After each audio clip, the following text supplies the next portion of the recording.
नमस्कार दोस्तों, आज हम अपने संविधान की बात करेंगे, द कॉन्स्टिट्यूशन ऑफ इंडिया।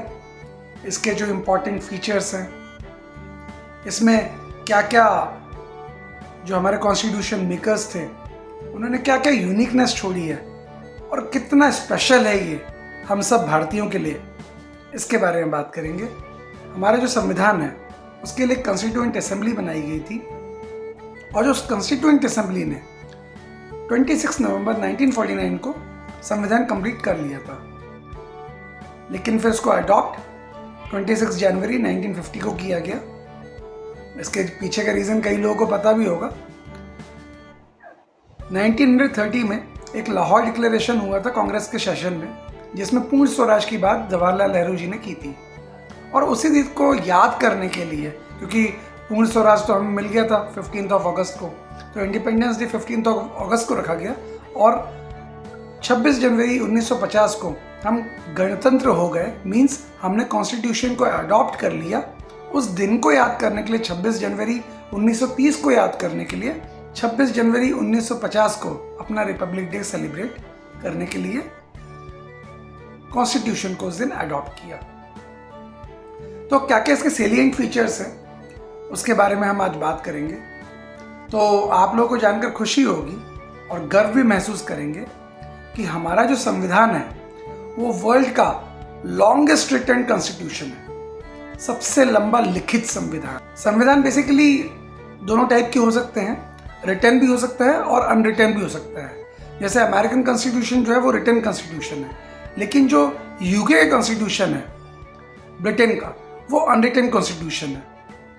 जो हमारा ओरिजिनल कॉन्स्टिट्यूशन था उसमें प्रीएम्बल था, 395 आर्टिकल्स थे और ओरिजिनली 8 शेड्यूल्स थे।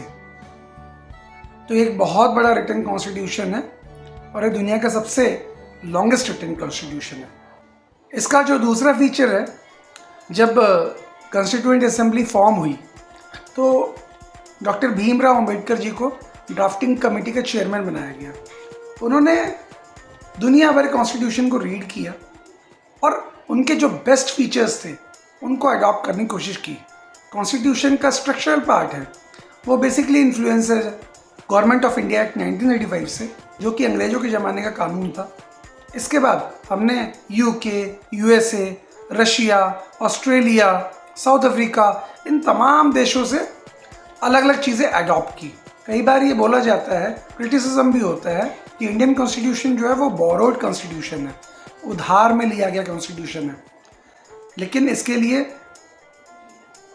जो तर्क दिया गया वो ये था कि भले ही जो प्रिंसिपल्स थे वो हमने फॉरेन से अडॉप्ट किए हों, लेकिन वो इंडियन कंडीशंस में कैसे फिट होते हैं, इंडियन कंडीशन में कैसे वो मिक्स हो जाएंगे, उसको ध्यान में रख के किया गया। उसके बाद हम यदि बात करें नेक्स्ट फीचर की, तो नेक्स्ट फीचर जो है बड़ा यूनिक है। एक्चुअली जो इंडियन कॉन्स्टिट्यूशन है वो कुछ हद तक रिजिड भी है और बहुत हद तक फ्लेक्सिबल भी है। नहीं समझे? चलिए एग्जाम्पल से समझाता हूँ। एक्चुअली जो कॉन्स्टिट्यूशन का आर्टिकल 368 है वो पार्लियामेंट को ये पावर देता है कि वो कॉन्स्टिट्यूशन में अमेंडमेंट कर सकता है। और उन अमेंडमेंट में दो टाइप के अमेंडमेंट के प्रोविज़न है। कुछ जो प्रोविजंस हैं वो आप सिंपल मेजॉरिटी, मींस जो हाउस की स्ट्रेंथ है उसका 50% अगर वोटिंग हो जाती है और 50% से ज़्यादा की वोटिंग अगर हो जाती है तो वो प्रोविज़न पास हो जाता है और लॉ बन जाता है। और कुछ ऐसे प्रोविज़न हैं जिनमें कि 2/3 मेजॉरिटी की बात की गई है। जैसे प्रेसिडेंट का जब इम्पीचमेंट किया जाता है उसके लिए 2/3 मेजॉरिटी चाहिए। कुछ ऐसे प्रोविजंस हैं जो कि पार्लियामेंट में पेश होते हैं और उनको स्पेशल मेजॉरिटी से पास होना ज़रूरी होता है, प्लस उनको स्टेट्स के पास भेजा जाता है और स्टेट लेजिस्लेचर एटलीस्ट 50% जो स्टेट्स हैं वो जब रेटिफाई कर देते हैं तभी वो लॉ बन पाता है, अदरवाइज वो लॉ नहीं बन पाता है। तो कॉन्स्टिट्यूशन जो है हमारा वो रिजिड भी है और फ्लेक्सिबल। नेक्स्ट फीचर की बात करेंगे वो है पार्लियामेंट्री सोवेरेनिटी और जुडिशियल सुप्रीमेसी। एक्चुअली ब्रिटेन में जो ब्रिटिश पार्लियामेंट है उसने डॉक्ट्रिन ऑफ सोवेरेनिटी को अडॉप्ट कर रखा है, जिसका मतलब होता है कि ब्रिटिश पार्लियामेंट में यदि कोई लॉ पास हो गया वो चैलेंज नहीं हो सकता। उसके विपरीत यूएसए में जुडिशियल सुप्रीमेसी की डॉक्ट्रिन फॉलो की गई है। इट मीन्स अगर लेजिस्लेचर ने कुछ ऐसा लॉ पास कर दिया है तो आप कोर्ट्स में जाके उसको चैलेंज कर सकते हो और कोर्ट्स को अधिकार है कि उस लॉ को वो नल एंड वॉइड कर दे। तो हमारे यहाँ दोनों का ब्लेंड लिया गया है। हमारे यहाँ अगर पार्लियामेंट को किसी भी चीज़ के ऊपर कानून बनाने का अधिकार है तो उस कानून को हमारी जो इंडियन कोर्ट्स में चैलेंज किया जा सकता है, स्पेशली हाई कोर्ट और सुप्रीम कोर्ट में चैलेंज किया जा सकता है। जुडिशरी की इसी पावर को जुडिशियल रिव्यू बोला जाता है। तो ये जुडिशियल रिव्यू जो है वो जुडिशरी के हाथ में एक बहुत बड़ा हथियार है, जिससे कि आप कोई भी आर्बिट्री लॉ नहीं बना सकते हैं, फंडामेंटल राइट्स के अगेंस्ट में लॉ नहीं बना सकते हैं। और यदि लॉ ऐसा बन जाता है तो उसके लिए चैलेंज किया जा सकता है उनको जुडिशरी में, और जुडिशरी उसको नल एंड वॉइड कर सकती है। तो this is called the balance of power between judiciary and parliament. ये हमारे आर्टिकल 50 में भी मेंशन है, पार्लियामेंट्री फॉर्म ऑफ गवर्नमेंट, जो कि हमने बेसिकली यूके से लिया है। एक्चुअली यूएसए में जो प्रेसिडेंट होता है वो हेड ऑफ द स्टेट होता है और actual head of the state होता है। जो प्रेसिडेंट ऑफ इंडिया की पोस्ट है वो नॉमिनल हेड की पोस्ट है, जबकि रियल एग्जीक्यूटिव जो है वो प्राइम मिनिस्टर और उसकी कैबिनेट है। तो हमने यूएसए और यूके दोनों के कुछ कुछ कॉन्सेप्ट्स को ब्लेंड किया है। यूके में जहाँ पीएम रियल एग्जीक्यूटिव है लेकिन जो नॉमिनल हेड होता है वो मोनार्क है, तो इंडिया में मोनार्की नहीं है। इंडिया में हम प्रेसिडेंट ऑफ इंडिया को भी चुनते हैं इनडायरेक्टली। तो at the end of the day जनता के पास पावर है कि वो अपनी गवर्नमेंट को इलेक्ट कर सके। जो हमारा नेक्स्ट फीचर है जिसके बारे में हम बात करेंगे वो भी यूनिक है इंडियन कॉन्सेप्ट के हिसाब से। इंडिया में बहुत सारे स्टेट्स हैं, there are 28 states in India और 8 यूनियन टेरिटरीज हैं, प्लस एक सेंट्रल गवर्नमेंट भी है। स्टेट्स की अपनी स्टेट गवर्नमेंट रहती है।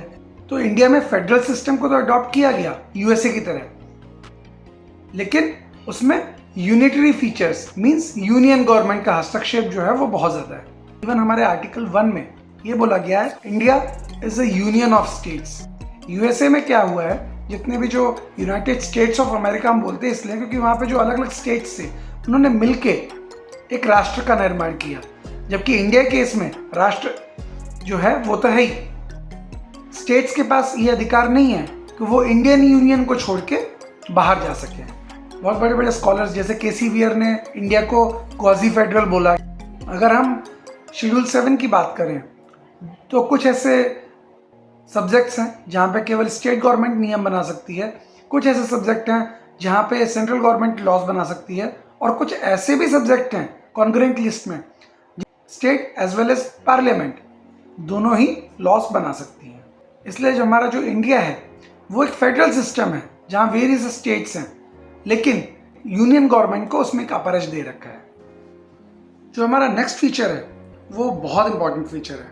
ट्रस्ट मी, यदि ये फीचर नहीं दिया होता इंडियन कॉन्स्टिट्यूशन में तो बहुत सारे कानून आर्बिट्री बन सकते थे। तो ये इम्पॉर्टेंट जो फीचर है कॉन्स्टिट्यूशन का वो है इंडिपेंडेंट जुडिशरी। जो हमारा न्याय प्रणाली है वो इंटीग्रेटेड भी है और इंडिपेंडेंट भी है। इंडियन कॉन्स्टिट्यूशन में सुप्रीम मोस्ट जो है वो सुप्रीम कोर्ट है, उसके बाद स्टेट्स की हाई कोर्ट्स हैं और सबसे लोअर में डिस्ट्रिक्ट कोर्ट्स दी जाती है। तो जो डिस्ट्रिक्ट कोर्ट्स हैं उनको हाई कोर्ट और सुप्रीम कोर्ट की बात को मानना ही मानना है। जो हाई कोर्ट्स हैं उनको सुप्रीम कोर्ट की गाइडलाइंस को फॉलो करना ही करना है। और सुप्रीम कोर्ट जो है वही जुडिशरी का माई बाप है, मींस हेड है। कोर्ट्स के ऊपर सेंट्रल गवर्नमेंट या स्टेट गवर्नमेंट का कोई भी हस्तक्षेप नहीं है। इसलिए हमारी जो कोर्ट्स हैं वो इंडिपेंडेंट है। जुडिशरी को एग्जीक्यूटिव से अलग रखा गया है। जो जजेस का जो टेन्योर होता है वो फिक्स टेन्योर है।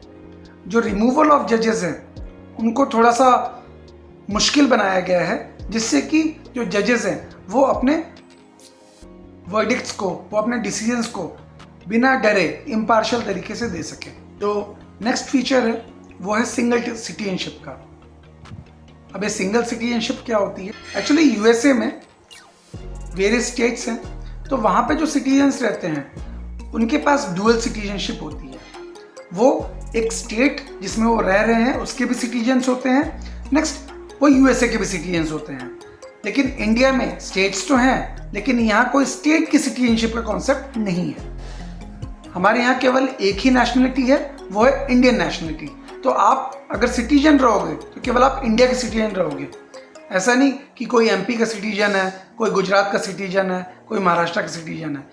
और ये कॉन्सेप्ट भी हमारे देश में एकता और अखंडता बनाए रखने के लिए किया गया है। तो नेक्स्ट इम्पॉर्टेंट फीचर है हमारे कॉन्स्टिट्यूशन का, वो है universal adult franchise, means the power of voting. उसका मतलब ये हुआ कि चाहे आप किसी भी धर्म के हों, चाहे आप किसी भी प्रांत के हों, चाहे आप मेल हों, चाहे आप फीमेल हों, आप यदि 18 ईयर्स के अबव हैं और आप सिटीजन ऑफ इंडिया हैं तो आपको वोट करने का अधिकार होगा। रिसेंटली इसके ऊपर SIR बहुत डिबेटेबल चल रहा है। वेस्ट बंगाल के इलेक्शन रिसेंटली निपटे हैं।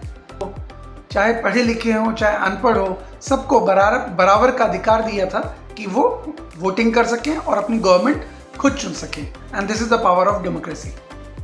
अब अगली विशेषता जो भारत के संविधान में है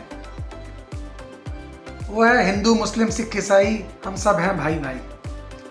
तो इंडिया जो है वो एक सेकुलर कंट्री है जहाँ पे धर्म के आधार पे डिस्टिंग्विश नहीं किया जा सकता। अंग्रेजों ने फूट डालो राज करो की नीति करी, लेकिन उसके विपरीत हमारे जो कॉन्स्टिट्यूएंट मेकर्स थे उन्होंने सारे धर्मों को इक्वल जगह दी गई है। और इंडिया का कोई भी ऑफिशियल धर्म नहीं है। जैसे कई जो मिडिल ईस्ट की कंट्रीज़ हैं वहाँ पे इस्लाम उनका ऑफिशियल धर्म है, लेकिन इंडिया में सब लोग बराबर हैं। इंडिया एक सेकुलर कंट्री है।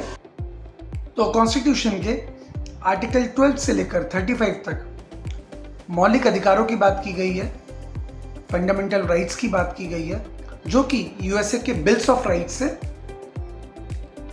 इंस्पायर्ड है। यहाँ पे एक आम सिटीजन को अधिकार दिए गए हैं और वो अधिकार उनसे सरकार भी नहीं छीन सकती। कोई भी लॉ आर्बिट्रेरी लॉ है जो कि इन फंडामेंटल राइट्स का हनन कर रहा है, तो एक आम आदमी हाई कोर्ट या सुप्रीम कोर्ट जा सकता है। इवन जो हमारे कॉम्पिटिटिव एग्जाम्स होते हैं उसमें ये पार्ट 3 फंडामेंटल राइट्स से बहुत सारे क्वेश्चंस आते हैं और अनेकों बार पूछे जाते हैं। जो हमारा नेक्स्ट फीचर है वो है डायरेक्टिव प्रिंसिपल। जो हमारा डायरेक्टिव प्रिंसिपल है वो आर्टिकल 36 से लेकर आर्टिकल 51 तक दे रखे हैं और ये पार्ट 4 में डिस्कस हुए हैं। डॉक्टर भीमराव अंबेडकर जी ने जब डायरेक्टिव प्रिंसिपल्स को इंट्रोड्यूस किया था तो उस समय उन्होंने बोला था कि एक नोवल फीचर है हमारे कॉन्स्टिट्यूशन का, जिसमें कि सरकार की एक मोरल रिस्पॉन्सिबिलिटी है कि वो जनहित में, देश हित में वो कानून बनाए। इवन डायरेक्टिव प्रिंसिपल्स के आधार पे स्पेशली जो लेबर लॉज बने हैं वो इसके ऊपर आधारित हैं। एनवायरमेंटल प्रोटेक्शन की बात इसमें बोली गई है और उसके लिए लॉज भी बने फिर बाद में। और कॉन्स्टिट्यूशन में भी कई बार अमेंडमेंट हुए रिगार्डिंग डायरेक्टिव प्रिंसिपल। एक टसल का दौर चला है फंडामेंटल राइट्स और डायरेक्टिव प्रिंसिपल्स के ऊपर। जब आप कभी कॉन्स्टिट्यूशन पढ़ो कि डायरेक्टिव प्रिंसिपल ऊपर है कि फंडामेंटल राइट्स ऊपर है। फिर 1980 में एक मिनर्वा मिल केस हुआ जिसमें सुप्रीम कोर्ट ने बोला कि नहीं, दोनों ही इम्पॉर्टेंट है। जो हमारा इंडियन कॉन्स्टिट्यूशन है वो दोनों को बराबर रिकॉग्नाइज करता है। फंडामेंटल राइट्स और डायरेक्टिव प्रिंसिपल्स के बीच में एक बैलेंस बैठाने की ज़रूरत है। जो हमारा नेक्स्ट फीचर है वो है फंडामेंटल ड्यूटीज़। अब आपको यदि मौलिक अधिकार दिए गए हैं तो उसके साथ में कुछ कर्तव्य भी निभाने पड़ेंगे। आश्चर्य की बात यह है कि 1950 में जो हमने कॉन्स्टिट्यूशन अडॉप्ट किया था उसमें फंडामेंटल ड्यूटीज़ का कोई जिक्र नहीं था। ये कॉन्स्टिट्यूशन में जो फंडामेंटल ड्यूटीज़ का जो कॉन्सेप्ट है वो 1976 में 42nd कॉन्स्टिट्यूशनल अमेंडमेंट एक्ट में इंट्रोड्यूस किया गया। इंदिरा गांधी गवर्नमेंट के टाइम में सोन सिंह कमेटी बनाई गई और उन्होंने उनकी रिकमेंडेशन में जो फंडामेंटल ड्यूटीज़ है उनकी एक लिस्ट ऐड की गई। और ये जो फंडामेंटल ड्यूटीज़ है ये रशियन कॉन्स्टिट्यूशन से इंस्पायर्ड है। फंडामेंटल ड्यूटीज़ में करीबन 11 ड्यूटीज़ बताई गई हैं और अक्सर हम केवल अपने अधिकार याद रख पाते हैं, अपनी कर्तव्यों को भूल जाते हैं। तो फंडामेंटल ड्यूटीज़ हमेशा वो कर्तव्य हमें याद दिलाती रहती है कि being a citizen of India we have certain duties also. हमारा जो अगला फीचर है वो है कुछ इंडिपेंडेंट कॉन्स्टिट्यूशनल बॉडीज़, जैसे कि इलेक्शन कमीशन ऑफ इंडिया की controller and auditor general CAG, जैसे कि यूपीएससी के चेयरमैन और उसके मेंबर्स। इनकी इंडिपेंडेंसी और इनकी इम्पार्शियलिटी को मेंटेन करने के लिए कुछ स्पेशल प्रोविजंस बनाए गए कॉन्स्टिट्यूशन में और इनको कॉन्स्टिट्यूशनल बॉडीज़ बोला जाता है।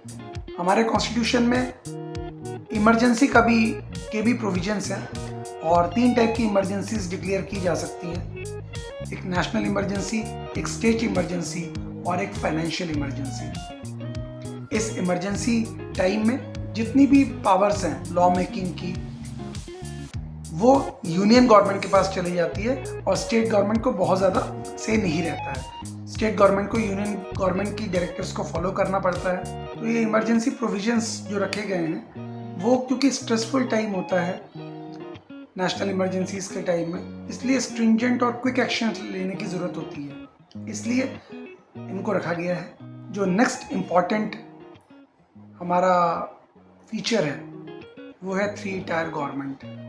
तो ओरिजिनल कॉन्स्टिट्यूशन में केवल स्टेट गवर्नमेंट और यूनियन गवर्नमेंट की बात हुई थी। 1992 में 73rd और 74 कॉन्स्टिट्यूशनल अमेंडमेंट एक्ट इंट्रोड्यूस किया गया, जिसके हिसाब से लोकल सेल्फ गवर्नमेंट की बुनियाद रखी गई। जो लोकल सेल्फ गवर्नमेंट है वो है हमारी Panchayati Raj system at village level और municipal corporation and municipal councils at urban level. और इसी कॉन्स्टिट्यूशनल अमेंडमेंट एक्ट से शेड्यूल 11 और शेड्यूल 12 भी इंट्रोड्यूस किया गया हमारे कॉन्स्टिट्यूशन में। तो ये हमारे कॉन्स्टिट्यूशन के कुछ फीचर्स थे। होप आप लोगों को वीडियो पसंद आई होगी, कुछ कॉन्स्टिट्यूशन के बारे में नया जानने को मिला होगा। अगर वीडियो पसंद आए या कुछ लिखना हो तो कमेंट्स करिए, लाइक करिए और सब्सक्राइब करिए। Thank you.